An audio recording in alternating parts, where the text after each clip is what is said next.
Hello friends, welcome to my channel Shukla কিচেনে তোমাদের সকলকে স্বাগত জানাচ্ছি। আজকে আমি একটি নতুন রেসিপি তোমাদের সাথে শেয়ার করছি, মাছের মাথা দিয়ে লাউ ঘন্ট। চলুন দেখে নেওয়া যাক রান্নাটি আমি কিভাবে করি। রান্নাটি করার জন্য আমি একটি লাউ নিয়ে নিয়েছি। এই লাউটিকে আমি ভালো করে কেটে ধুয়ে পরিষ্কার করে নিচ্ছি। আমি ঠিক এরকমভাবে কাটছি লাউটিকে।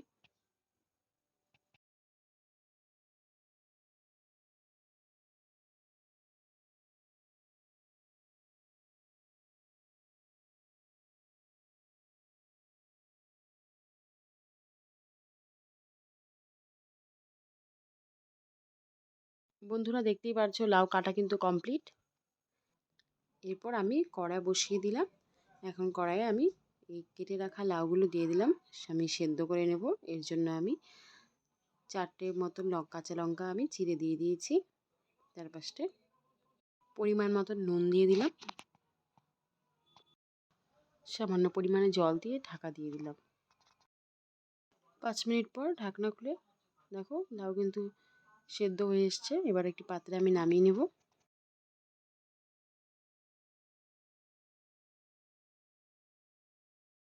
এরপর আমি একটি মাছের মাথা নিয়ে নিয়েছি। এতে পরিমাণ মতো আমি নুন হলুদ দিয়ে মাছের মাথাটাকে ভালো করে মাখিয়ে নেব।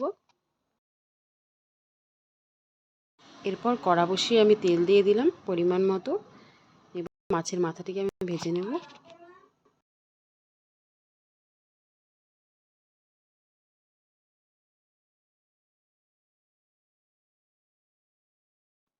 মাছের মাথাগুলো দেখো ভাজা হয়ে এসছে। এবার একটি পাত্রে আমি নামিয়ে নিচ্ছি। এরপর মাছের মাথা যে ভেজেছিলাম ওই তেলেই আমি 2টো তেজপাতা দিয়ে দিলাম। আর একটি ছোট সাইজের পেঁয়াজ আমি কুচি করে কেটে রেখেছিলাম, এটা ভেজে নেব। পেঁয়াজ আর তেজপাতাটুকু দুটোকে লাল করে ভেজে নেব।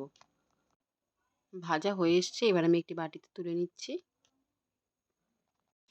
এরপর আমি মিক্সারে একটি ছোট সাইজের পেঁয়াজ আমি পেস্ট করে নিচ্ছি। আর অল্প জল দিয়ে দিচ্ছি, যেহেতু আমার পেঁয়াজ বাটাটাই শুধু করতে হবে।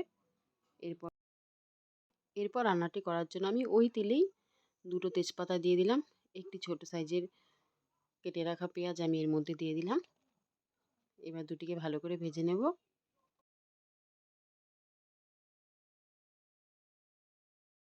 এরপর শিলনোড়ায় আমি অল্প মৌরি আর আদা আমি বেটে নেব। বাটা কিন্তু হয়ে এসছে। পেঁয়াজও আমার মিক্সারে পেস্ট হয়ে এসছে। পেঁয়াজ বাটায় আমি হলুদ দিয়ে দিলাম।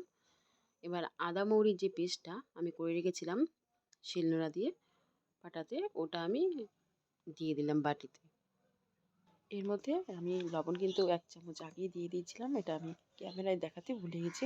পেঁয়াজ আর তেজপাতা কিন্তু লাল হয়ে ভাজা হয়ে এসছে। এরপর আমি এতে সব মশলাগুলো দিয়ে দিলাম।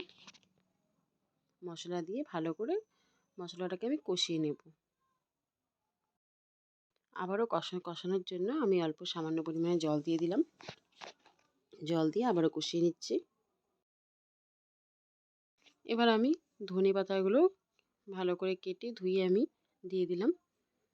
কারণ ধনেপাতাগুলো আমি এখনই দিয়ে দিলাম, কারণ এই ধনেপাতাগুলোর সেন্ট খুব ভালো আসে না, এর জন্য এই মশলার মধ্যেই দিয়ে দিচ্ছি।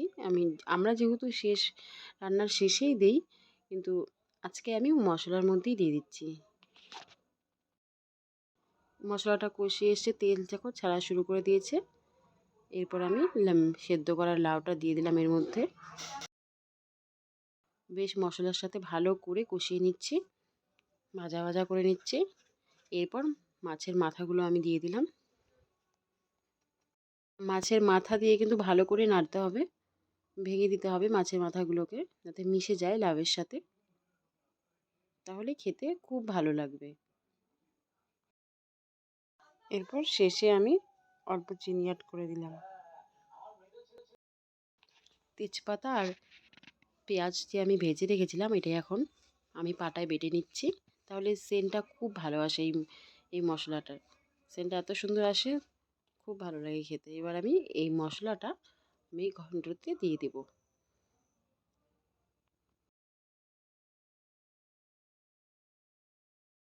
এরপর আবারও ভালো করে নাড়িয়ে কষিয়ে ভাজা করে নেব। দেখো বন্ধুরা, আমার কিন্তু রান্না হয়ে এসছে। এরপর কিন্তু আমি একটি পাত্রে এই লাউ ঘন্টটা নামিয়ে নেব। বন্ধুরা, আমার রেসিপি যদি তোমাদের ভালো লেগে থাকে তাহলে প্লিজ লাইক, শেয়ার, কমেন্ট ও সাবস্ক্রাইব করে আমার পাশে থেকো।